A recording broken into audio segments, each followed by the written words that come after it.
Sir বাংলাদেশে ইসকনের সঙ্গে related যারা এরকম 17 জনের ব্যাংক অ্যাকাউন্ট ফ্রিজ করে দেওয়া হয়েছে। চিন্ময় কৃষ্ণ দাস সোমবারের আগে তিনি মানে জেলেই থাকতে হবে, মানে কি বলবেন এই পরিস্থিতিতে? ললেস মুক্ত বোমগুলো নিচ্ছে না, এটা অত্যন্ত অন্যায় হচ্ছে বাংলাদেশে। বাংলাদেশ সরকার এই নিয়ে বিশেষ কিছু করছে বলে মনে হচ্ছে না, প্রথম। দ্বিতীয় হচ্ছে, এই যে ইউনূস, ইনি নোবেল শান্তি পুরস্কারের জন্য একটা নোবেল শান্তি পুরস্কার পেয়েছিলেন। আমার মনে হয় এই ইউনূস যেভাবে বাংলাদেশকে গত প্রায় 90 দিন ধরে চালাচ্ছেন, একটা সম্পূর্ণ বেআইনি সরকার চলছে।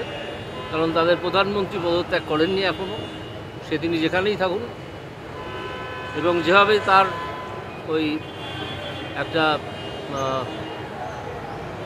অস্থায়ী সরকার মতো তিনি গঠন করেছেন, তার হেড হয়েছেন, তাতে যেভাবে অন্য ধর্মের ওপর, বিশেষত হিন্দু ধর্মের ওপর যে আক্রমণ চলছে, তাতে আমি মনে করি নোবেল কমিটির এই মুহূর্তে তার নোবেল পুরস্কার ফিরিয়ে নেওয়া উচিত। আপনারা হয়তো আমায় জিজ্ঞেস করতে পারেন যে নোবেল কমিটির এই রুল আছে কিনা, আমি বলতে পারবো না। কিন্তু একটা সাধারণ রুল আছে যে কোনো কর্তৃপক্ষ যদি কোনো একটা কাজ করতে চান, করার ক্ষমতা থাকে, তাহলে তার সেই কাজ নাকচ করারও ক্ষমতা থাকে। সেই প্রিন্সিপালের ওপর ভিত্তি করে আমি দাবি করছি নোবেল কমিটি এই মুহূর্তে ইউনেসের নোবেল পুরস্কার ফেরত নিয়ে নিক। ক্রমেশ ব্যাপারটা বোঝা যাবে। আন্তর্জাতিক পরিস্থিতি সবাই নজর রাখছেন, সব দেশ, এবং এই অসভ্যতা চলতে পারে না, প্রথম। দ্বিতীয় হচ্ছে, যাকে অ্যারেস্ট করা হলো প্রথম দিন, তাকে অন্যান্য সাধারণ অপরাধীদের সঙ্গে রাখা হয়েছে। কোনো সভ্য দেশে এরকম হয় বলে আমি শুনিনি। এরা যে কোনো সময়, কালকে আমাদের এখানে যিনি ইসকনের আছেন, তিনি আশঙ্কা প্রকাশ করেছেন যে তাকে যে কোনো সময় মেরে ফেলা হতে পারে, চিন্ময়ানন্দ।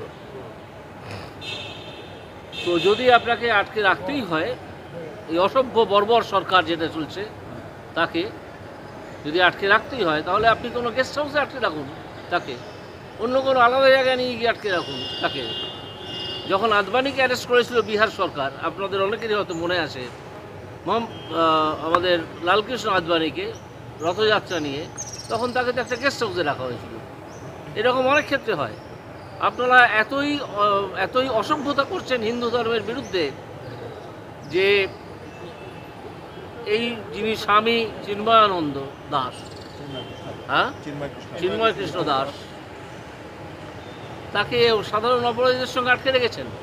এই ঝুঁকি আপনারা নিচ্ছেন।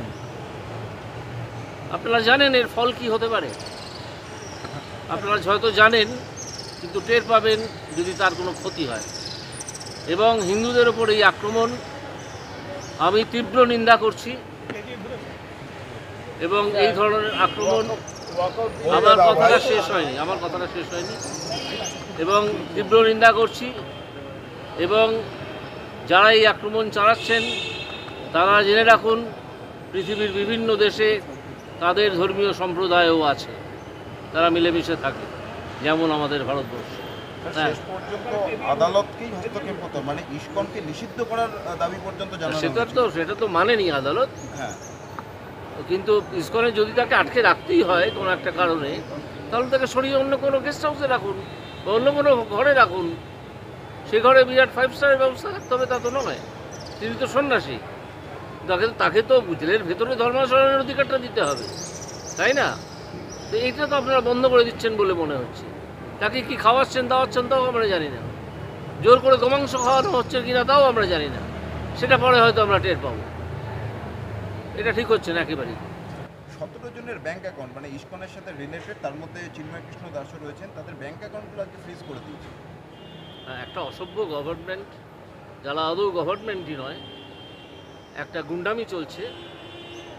এবং সেনাবাহিনী এখনও কোনো প্রত্যক্ষ ভূমিকা নেয়নি, যদিও অনেকে আশঙ্কা করছেন যে একটা সেনা অভ্যুত্থান হয়ে যেতে পারে যে কোনো সময়। আমি জানি না হবে কি হবে না, সে হোক বা নাই হোক, তাদের কাছ থেকে আমরা এর চেয়ে আর কি বেশি প্রত্যাশা করব। একজন স্টেটের হেড, যিনি নোবেল শান্তি পুরস্কার পেয়েছেন, তিনি এটাকে সামলাতে পারছেন না। যদি না পারেন তো ছেড়ে দিন, আর তার নোবেল পুরস্কারটা খারিজ করা হোক, কেড়ে নেওয়া হোক, কেড়ে নেওয়া হোক।